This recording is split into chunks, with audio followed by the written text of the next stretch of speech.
All right, we are live for Krav Maga week 2. Week 2 in the house, guys. Making it happen. Waiting to see you guys load in for the day.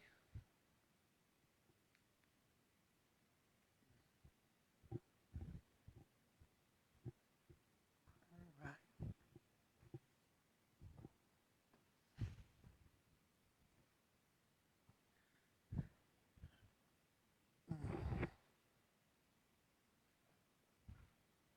Whew. We'll get it.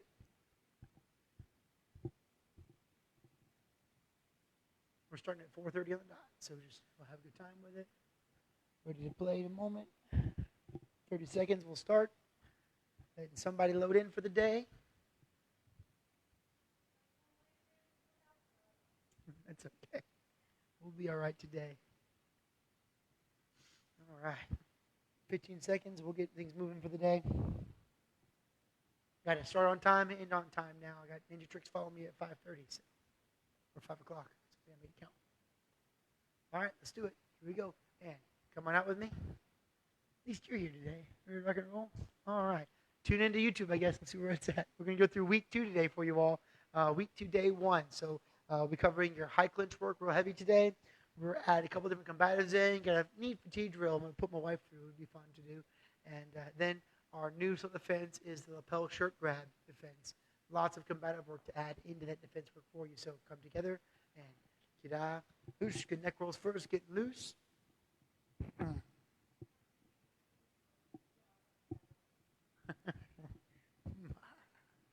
And shoulders back. Get loose. Making it all count. And forward circles. Well, I hope your weekend went well. Hope you guys got some sunshine in this weekend and that you're not losing your minds even though your kids are back to school now. So I hope that makes it a little easier. Yeah. I'm not on here all day. I don't. We're gonna go get something to make it easier for you though. So good knee rolls, guys. Other direction. And good ankle roll. And another direction. It's fine. Yeah, had a good. It's lonely up here. It's lonely up here. It's okay. All right, here we go. Everything is 15 seconds through, just easy work, just light jog in place, getting our bodies moving.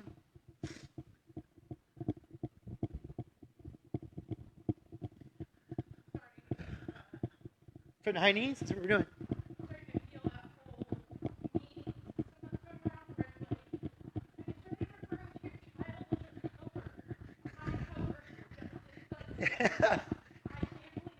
Butt kicks.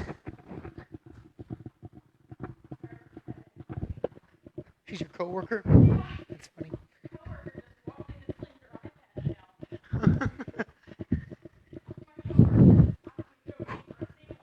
And side shuffles.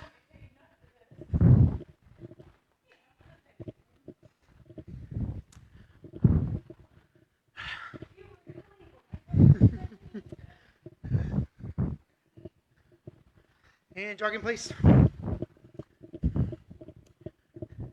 It's pretty funny. I got jokes. High knees up. Starting to breathe heavy.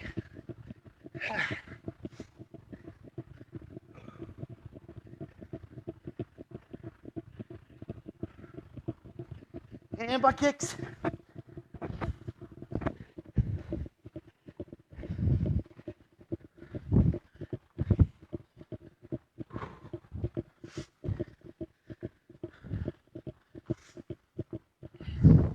And shuffles.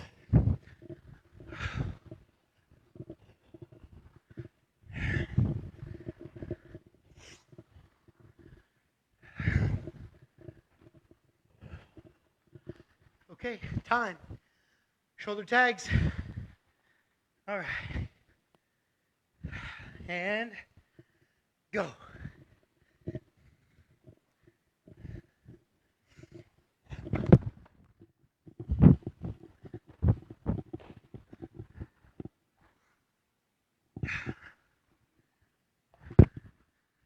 smack the microphone. Time. Knee tags. Ready?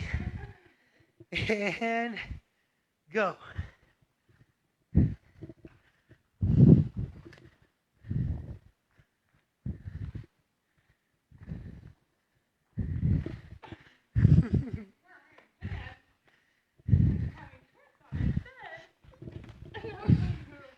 Nope.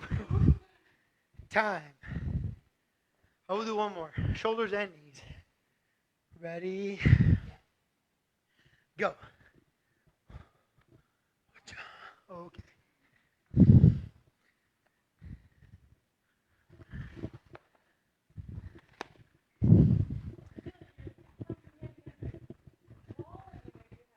Says the guy with the window in his bag. Time. Okay, so we roll the bag out today. We have a large target to play with today, so we're going to work that real quick and break down your combatives. Now, you have two main combatives this week to go through. One is your defensive front kick. Now, the idea behind the defensive front kick versus the groin kick, right? Remember, the groin kick kicked up. This one kicked out. Using the bottom of the foot, hips roll through just like they would for a round kick. So, from a slightly pivot, drive that foot out, and you're pushing back from the bottom of the foot. So from here, hands up and ready. Knee comes up first, chamber the leg up tight, and then push everything out to strike. Rolls away from you. Rolls away from you. Okay, other side, same idea. Ready and kick. And kick. And kick. So simple enough and then hitting the strike work. We'll go through it one more time. Stay with me on your motions. Ready? And kick. And kick. And kick. Other side, same idea. Hands up, chin down, and kick. Kick. And kick. Let that foot fully extend, that knee fully extends, really driving that out. The next combative, I want to spend more time building technique than I do power right now. We're going to be working through your hook punches. Now, the hook punch is that first circular line of your upper body combative. So we've worked on eye scrape so far, and we already know the jab and the cross, right? These straight punch techniques that go straight in front of me.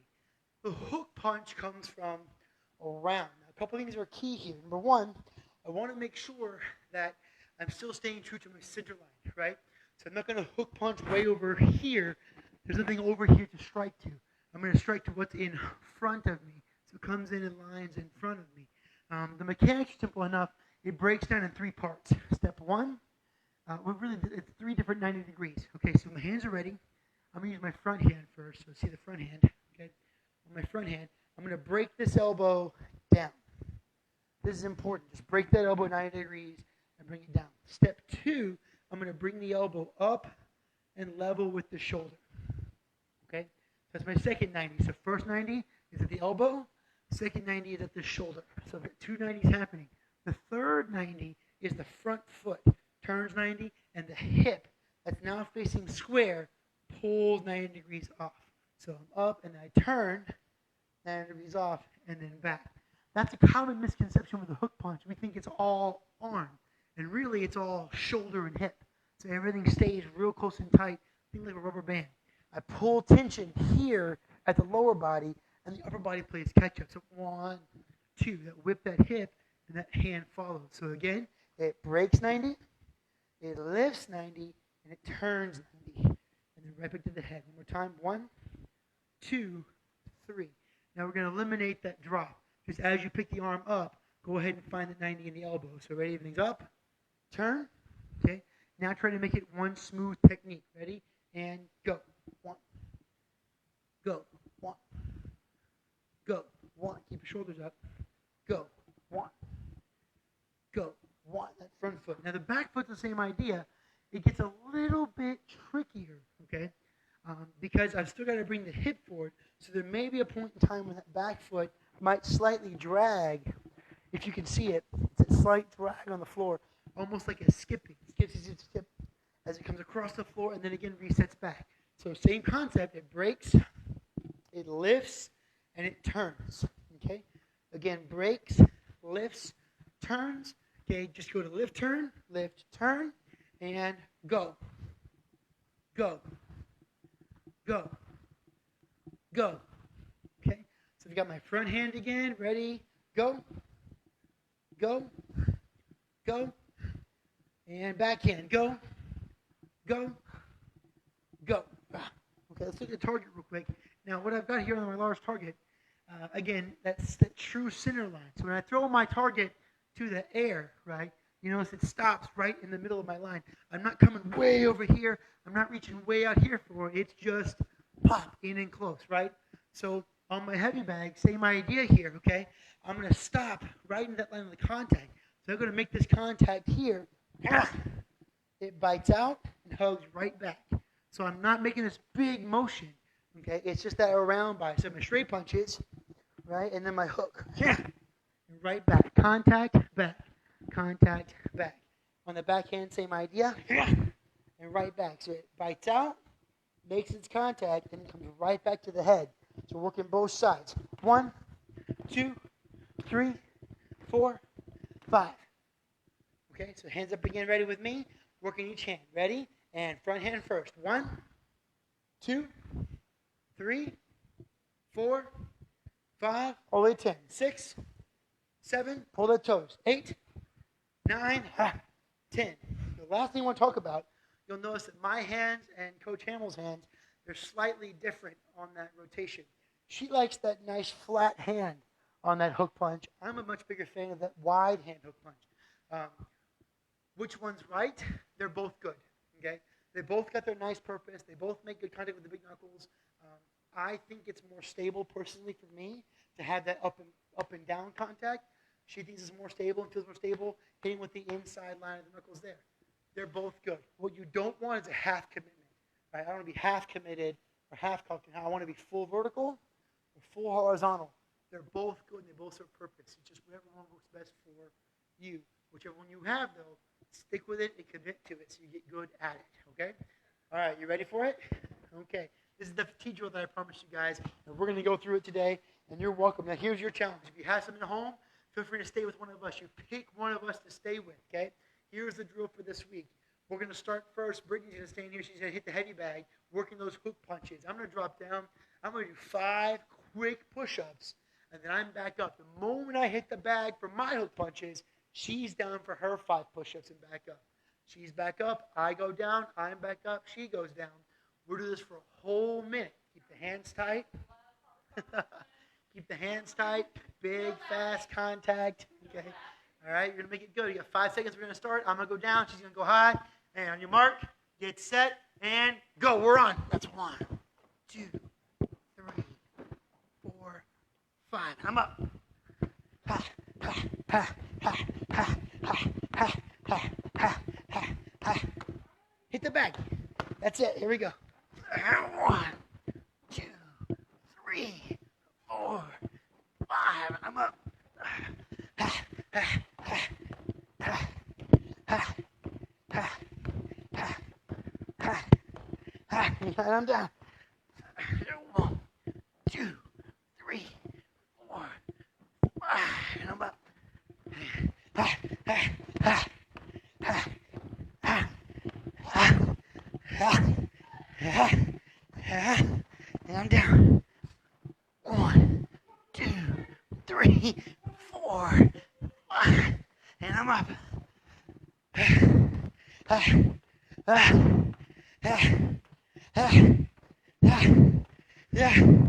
Time. Nice. All right. Quick water down, guys. Good job.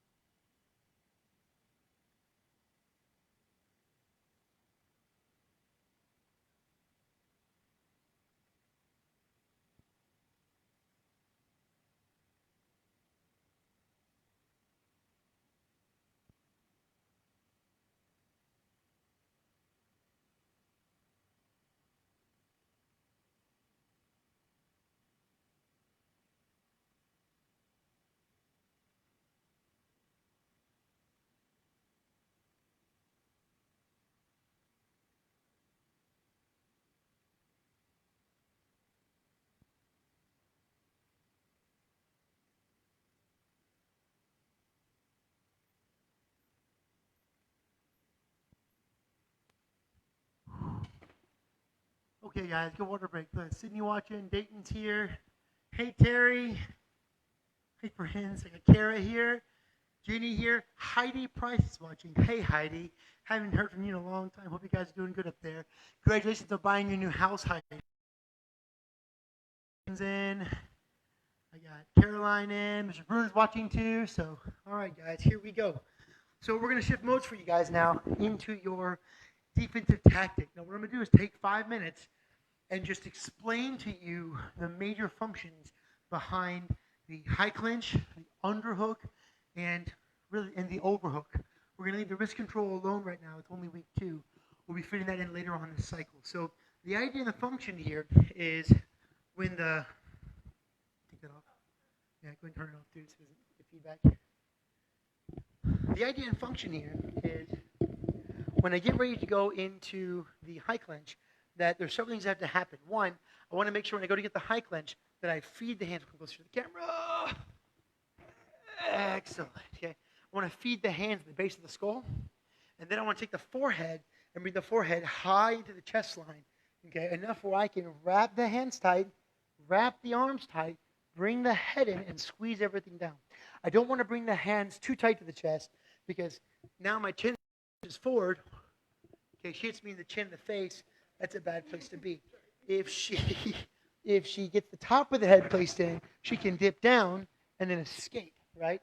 What needs to happen is I get that forehead bent in and I create that crease at the skull and the line here. I want that nice crease. So everything is in, everything is wrapped, everything is trapped and tight. Everything is kept up. The last part of the equation is dropping the weight back.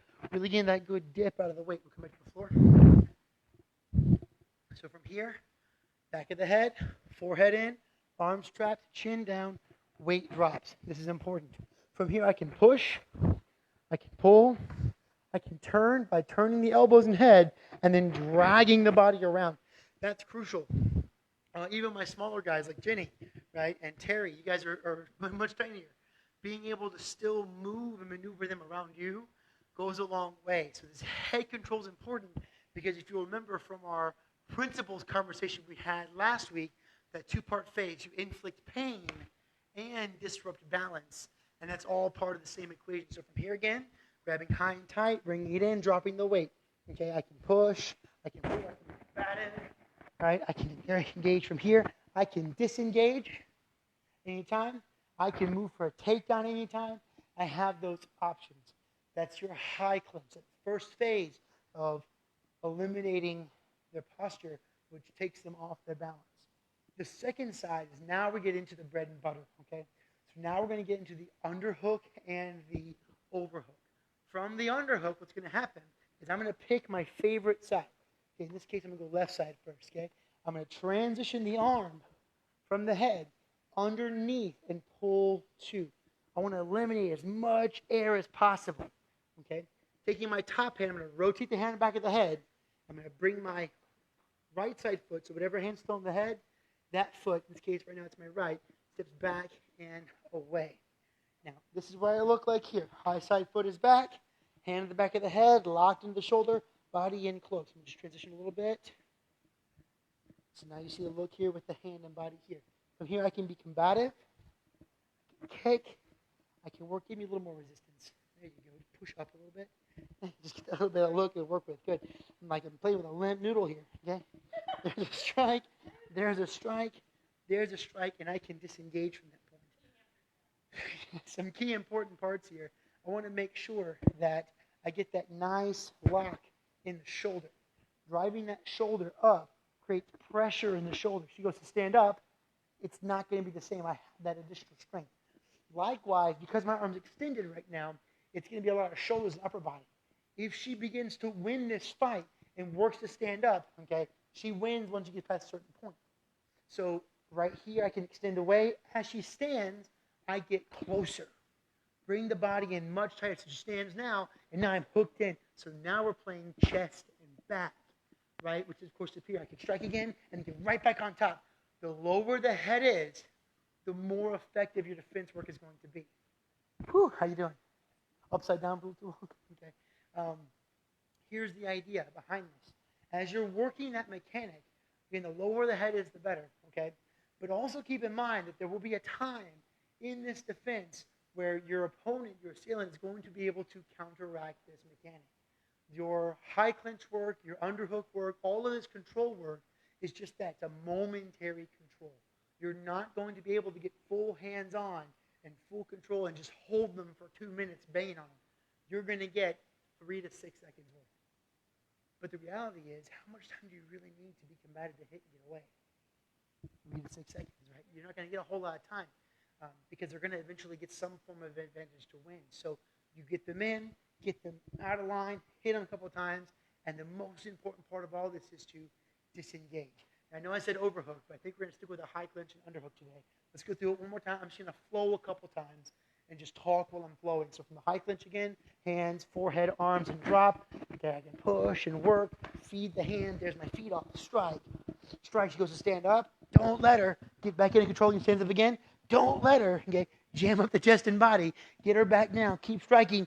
Disengage. Okay, notice that whatever hand's on the back of the head, right hand's on the back of the head, right foot is back. This is extremely important because I want you to watch her grip from here. If I'm lined up here and my high foot's forward and she grabs this leg, I'm gone. I'm going to the ground. She's broken my posture. I'm in trouble. If she goes to grab that leg from that point, even on the inside leg, okay, I still have that ability to drive and be combative. My weight is still positioned high. So I don't want to switch my feet. My mic got all messed up. I don't want to switch my feet and have that wrong side up because if I get grabbed to go to the floor and I can't afford to go to the floor, okay, right now one-on-one, maybe, but I'm always assuming that every form of conflict and assault is just that, a multiple attack or assault, especially in today's world. The odds of someone jumping me with one person, way, way less risky than somebody with friends or somebody to back them up, right? I prefer backup. That's why she's here, okay? Okay, so one more time through it. Let's go through it again. Just kind of walk the look from the high clinch into work. There's my underhook. Drive it, and disengage, okay? We'll talk about it. So one more time. Back of the hands, chin in tight. Drop that chin to the top of the head to cap it all off. Everything squeezes. Drop the weight again. Feet underneath. Strike, strike, strike, disengage. Okay? So make sure you work that combative. Keep all those points of contact. Watch where your feet go. Watch your transition. And have fun with it. If you have a partner at home, go 2 minutes apiece. Get those necks loosened up. You'll be an inch and a half taller before you're done. That's the fun. Okay, we're going to get right into our assault timeline this week. So last week's knowledge domain, we talked about our principles. This week's knowledge domain, we're discussing the assault timeline. Okay, so on the assault timeline, there are 4 main stages to the assault timeline. We're talking pre-conflict, pre-contact, contact, and post-conflict. In a pre-conflict state, we prevent vulnerability and accessibility through the use of barriers and being aware. So I don't want to make you a paranoid individual. However, we exist in a pre-conflict state. Here's a couple at-home questions for you. Is your door locked right now? Congratulations, you're in a pre-conflict state. Okay, are all of your windows locked in your home? Congratulations, you're in a pre-conflict state. Do you lock all your vehicles and all the belongings in your vehicles? Do you have a home camera system? Congratulations, you're in a pre-conflict state. You prevent vulnerability and accessibility through barriers and being aware. This leads into our pre-contact state, early identification of a possible threat. In this option, because I'm aware of what's happening, I see something that seems not quite right, and now I have options. Option 1, I can choose to create more space, right? So I walk out, I see a situation I don't like, I can choose to go the other direction, okay? And just get away from it. Or if I don't have the ability to flee, then I get the option to preemptive strike. That means I get to choose to make the ambush, or I get to directly make contact before they do. Statistically, the person who wins the conflict is the person who gets that first strike in, whether it be actual contact here or that initial ambush in the space that we're in, if that makes sense to everyone at home. This brings us into our contact. This is exactly along lines with our knowledge domain from last week. We address the immediate danger, we violently counterattack, and then we immediately disengage and evacuate. You have to get away. Once I'm free and clear of the situation, I move into a post-conflict state. Step number 1, field check for injuries. I'm going to rub, roll, and touch everything. I'm visually looking for any bleed spots or anything that's an issue. I could have been stabbed or shot and not know it. I could have a broken ankle and not be aware yet at that moment. I'll know, but at that moment, I'm so hyped up on Mountain Dew, okay, that when I go to come down, that's when you feel everything. So you need to make sure that you're okay. If you require a tourniquet or you require some kind of pressure to make sure you can get somewhere safely, then knowing that's part of the story. Don't just move. You could bleed out before it's all said and done. Next, report to the authorities. Okay, call the police. Better yet, do it from a hospital. Go to a hospital. Don't go home. Guys, there's so many cases of somebody getting in a bar fight or getting a situation out, and then they go home and they go to sleep, and they don't wake up because of brain bleed or an aneurysm or something that caused them to go through you've gone through trauma. You require a good medical look over, okay? Even right now, I'd still go to a hospital. Last part, that's awful. Last part, deal with the residual effects of stress through rest. You've earned a beer in a ball game as soon as they let ball games happen again. Okay, any questions? Excellent, fantastic. So this brings us to our last part of the night, which is our self-defense, an attack initiated to you that puts you in a position of disadvantage. Tonight's defense, we spend so much time on our high clinch and our underhook that this defense doesn't actually have that. I want to break down the mechanics. I'll show you one time live here. Get closer to the camera so you can see it. Come back, work it a couple times so you can review it at home for you. So it starts with the lapel grip. From this shirt grab, okay, what's happening here is there's two options. She's either grabbing to push or she's grabbing to gain control so she can come back and strike, right? This is a big issue. Very aggressive today. Right? So my initial response needs to be hands on. Hands on. Like you said, noodle. That's what you felt like. Okay, hands on. Now I'm going to pull apart and separate that Superman pull just to allow me the ability to close space and close in. Okay. My next immediate strike is an ear smash. Now at home, Renee, when you're working with Patrick, be very easy. Had my ear smash earlier this summer. Missed out on all my swimming this past year because I ended up with double ruptured eardrums in both ears. So yeah, be very careful. Be very careful. So again, hands on. 1, peel. 2, right to the ears. From that point, I'm going to gather up into my high clench work, quick as I can. Okay, pull everything in tight. Now, the next point of reference is taking I'm right-handed, so I like my right side to be in control. So my left hand comes down with my thumb in the eye. Eyeballs gouge from the inside out. Follow the interior of the tear duct and roll behind the eye, gouging through the eye. For safety, I go to her eyebrow, just to really press. I'm going to turn and wrap the head. Step up, and then there's my elbow space to disengage so I can then escape. Watch again. We'll get a little closer to the camera for you guys. I'm going to change angles too. Okay. So hands on lapel. 1. Hands on. Ears. Gather up. Thumb in the eye. Roll everything off. Step off, and then there's my elbow to finish. It's very fine-tuned. From that thumb in the eye, rolling the head, creating the space for the elbow. Okay? A couple more times. Hands are on. 1, 2, 3, 4, 5. If you wanted to add that headbutt as you enter, you can as well. So we've got 1, 2, 3, 4, 5, 6. Okay, again. 1, 2, 3, 4, 5. Or one more time, hands on. 1, 2, 3, 4, 5, and 6. Okay, on that contact. That was pretty good. You did good.